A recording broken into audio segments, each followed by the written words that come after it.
आप यदि एक हो जाएंगे, संगठित हो जाएंगे, एकता में रहेंगे, तो हम बहुत प्रणपूर्वक और विनम्र पूर्वक कह सकते हैं ये पदयात्रा का जो संकल्प है वो एक ना एक दिन जरूर पूर्ण होगा। ये पक्का भरोसा है। भारत हिंदू राष्ट्र होगा, इस देश का हिंदू एक होगा। क्योंकि जिन्हें ब्रजवासी आशीर्वाद दे दें फिर उनको कोई बाल बांका नहीं कर सकता, और हम पे तो सब ब्रजवासी हाथ धर धर के आशीर्वाद दे रहे और उनके चरणन की रज हम माथे में लगा रहे। बड़ी दया है ब्रजवासियों की। पर भैया हिंदू समाज के लिए एक होना इसलिए जरूरी है, हिंदू एक होगा तो संस्कृति बचेगी, हिंदू एक होगा तो तुम्हारी संपत्ति बचेगी, हिंदू एक होगा तो तुम्हारी संतति बचेगी, हिंदू एक होगा तो मठ मंदिर बचेंगे, हिंदू एक होगा तो संत और ग्रंथ बचेंगे, हिंदू एक होगा तो गाय माता बचेगी, हिंदू एक होगा तो गंगा माता बचेगी, हिंदू एक होगा तो भारत माता बचेगी। यदि हिंदू एक नहीं होगा तो वो दिन दूर नहीं जब भारत में गृह युद्ध छिड़ेगा और जो अल्पसंख्यक थे जिस दिन वो अर्धसंख्यक हो जाएंगे, तुम अल्पसंख्यक हो जाओगे।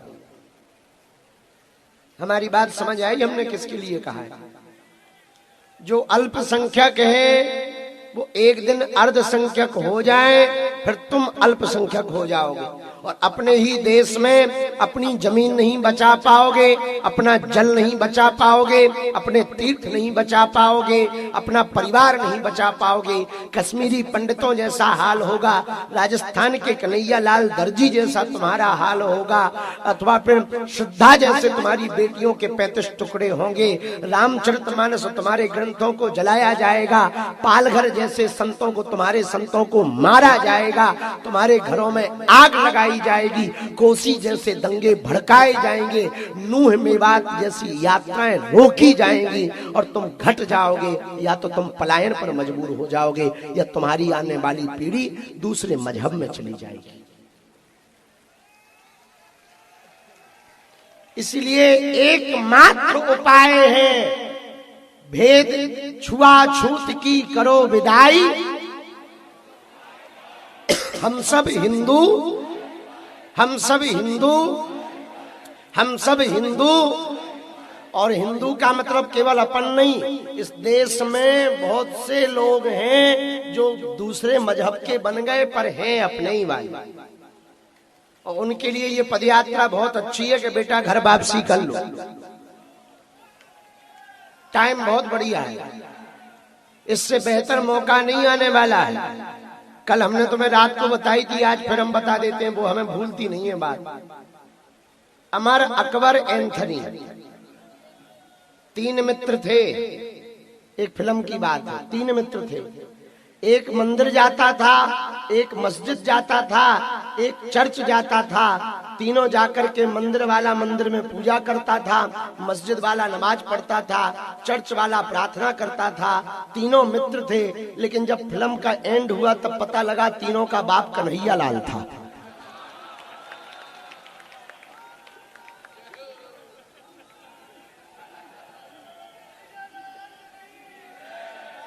बात समझ आ गई? बात समझ आई? ये वाली बात उन्हें बता देना कि ज्यादा हो तो प्रयागराज जाकर के अपना पोथी पत्रा खुलवा लो, पता लगे 8वीं 9वीं पीढ़ी पे तुम्हारे भी दादा परदादा घनश्याम दास दिखे। हाँ, बाद में पछताओगे। यही मौका है, सही मौका है। कायदे में रहोगे तो फायदे में रहोगे, वरना ठटरी वार दी जाएगी। और एक बात और सुनो, आज की पदयात्रा के प्रारंभ में जिन्हें भारत से दिक्कत हो, जिन्हें वंदे मातरम बोलने से दिक्कत हो, जिन्हें राम नाम से दिक्कत हो, जिन्हें पदयात्रा से दिक्कत हो, लाहौर की टिकट बेटा तुम जल्दी कटवा लेना। हाँ, और तुम पे पैसा ना हो तो हम दूसरों से कर्जा चाहे ले लेंगे, पर बेटा तुम्हारी टिकट जरूर देंगे। हाँ, यदि तुम्हें जिसे जो राम का नहीं वो किसी, जो राम का नहीं वो किसी, जो राम का नहीं वो किसी। और हम भैया मुसलमानों के विरोधी नहीं है, ये भी सुन लो, हम उनके विरोधी हैं जो राम और राष्ट्र का नहीं हो सकता वो अपने बाप का नहीं हो सकता। और हिंदुओं में भी हम कहेंगे तुम सुनो, खाते राम की हो, खाते भारत का हो, गाते तुम उन लोगों की हो, वो तुम्हारे अंकल लगते हैं क्या? कुछ हमारे ही हिंदू संतों का विरोध करते, ग्रंथों का विरोध करते, गीता का विरोध करते, गंगा का विरोध करते, सनातन हिंदू एकता पदयात्रा का विरोध करते। भैया शुगर हो जाती है तो क्या करते हैं? शुगर टेस्ट कराओ। बीपी हाई हो जाए, हार्ट चेक कराओ। जिनको हमारी पदयात्रा से या हमारे हिंदुत्व बयान से दिक्कत है वो अपना डीएनए टेस्ट कराओ। इसके बाद भी खुजली चढ़े तो बेटा हवेली पे आ जाना। इसी के साथ हर और कुछ लोग कहते हैं बाबा आप ऐसी बात बोलते हो, कई लोगों को बुरी लग जाती है। जो गड़बड़ है उन्हें बुरी लगेगी, चोर को ही तो बात बुरी लगेगी। और ये बात उनको बुरी लग जाए जो गलत नहीं है। भाई जो है सो है। इसीलिए ये पदयात्रा बहुत जरूरी है, सफल होना इसका बहुत जरूरी है। 2 दिन बचे हैं, पदयात्री बहुत कष्ट उठा रहे, पर भैया तुम अपने लिए पदयात्रा नहीं कर रहे हो, आने वाले बच्चों को बचाने के लिए पदयात्रा कर रहे हो। कोसी से कौन कौन चल रहा है? उठाओ हाथ।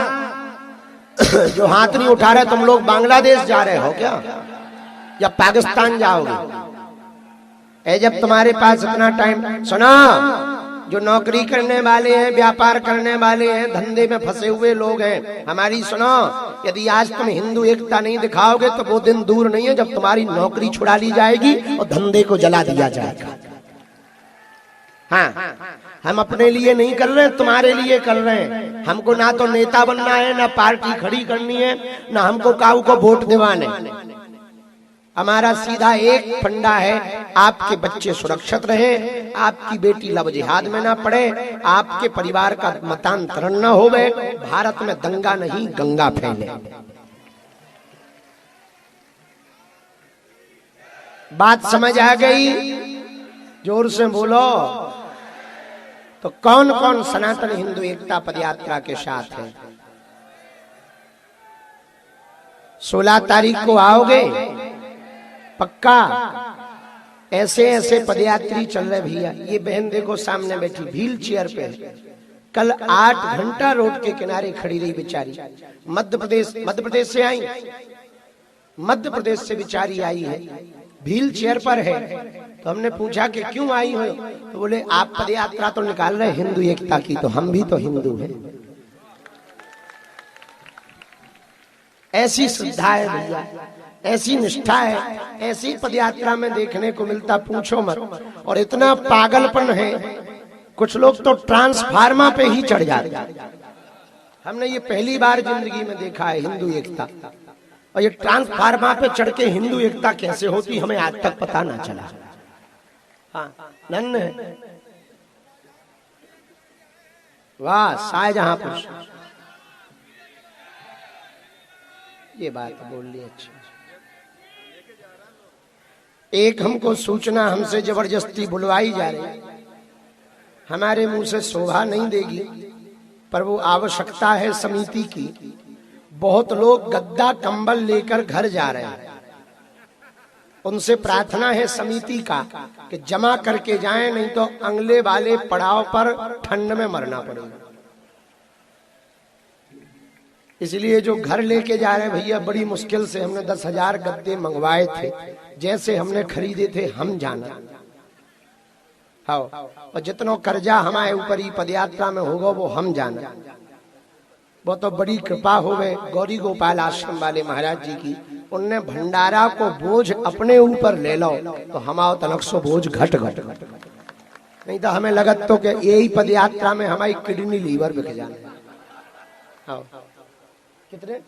25,000। हाँ क्षमा करो, 25,000 गद्दे, 25,000 गद्दे में बता रहे आज के फिर से